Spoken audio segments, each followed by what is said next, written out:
காக்காயே என்ன ஆச்சு என்ன ஆச்சு என்ன ஆச்சு என்ன ஆச்சு என்ன ஆச்சு என்ன ஆச்சு என்ன ஆச்சு என்ன ஆச்சு விடமாட்டோம் விடமாட்டோம் விடமாட்டோம் விவசாயிகள் விடமாட்டோம் விவசாயிகள் விடமாட்டோம்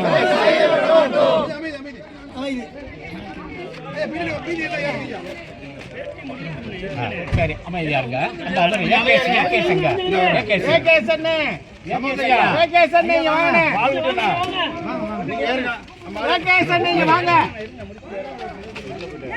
வண்டியில ஏறிட்டாங்களா?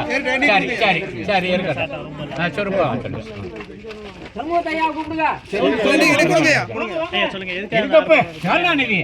நீங்க என்ன இங்க கூப்பிடுறீங்க?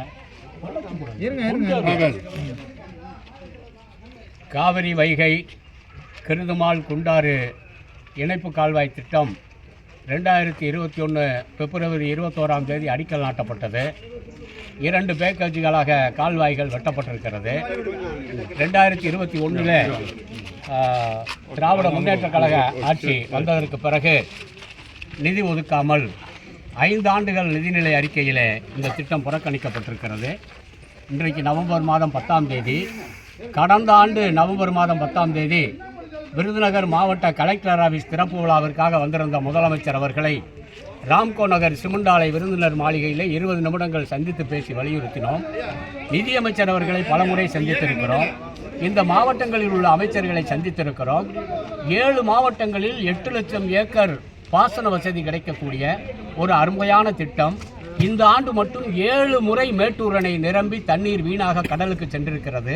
இந்த வீணாக செல்லும் தண்ணீரை வறண்ட மாவட்டங்களுக்கு கேட்கக்கூடிய இந்த சட்டம் இன்றைக்கு இங்கே நாங்கள் ஆர்ப்பாட்டம் நடத்த திட்டமிட்டிருந்தோம்.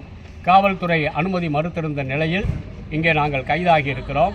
கட்சி சார்பற்ற தமிழக விவசாய சங்க தலைவர் அருமை அண்ணன் ஏ.கே. சண்முகம் அவர்கள் தலைமையிலே புதுக்கோட்டை மாவட்ட விவசாயிகள் கூட்டமைப்பு, நம்முடைய காவிரி வைகை கிருதுமால் குண்டாறு பாசன விவசாயிகள் கூட்டமைப்பு, ஏர்முனை விவசாயிகள் இளைஞரணி எல்லோருமாக இணைந்து இந்த இயக்கத்தை நாங்கள் முன்னெடுத்திருக்கிறோம். மாண்புமிகு முதலமைச்சர் அவருடைய கவனத்தை ஈர்ப்பதற்கான ஒரு ஆர்ப்பாட்டம். நாங்கள் அரசியல் சார்பற்ற இயக்கம், யாருக்கும் ஆட்சேபனையோ எதிர்ப்போ கண்டனம் தெரிவிப்பதோ எங்கள் நோக்கம் அல்ல. கவனத்தை ஈர்க்க வேண்டும் என்பதுதான் எங்கள் நோக்கம். அந்த அடிப்படையில் இன்றைக்கு இந்த ஆர்ப்பாட்டத்தை நாங்கள் நடத்தி இருக்கிறோம். எங்களுடைய இந்த சங்கங்கள் இணைந்த பயணம் தொடரும் தொடரும் தொடரும். வணக்கம்.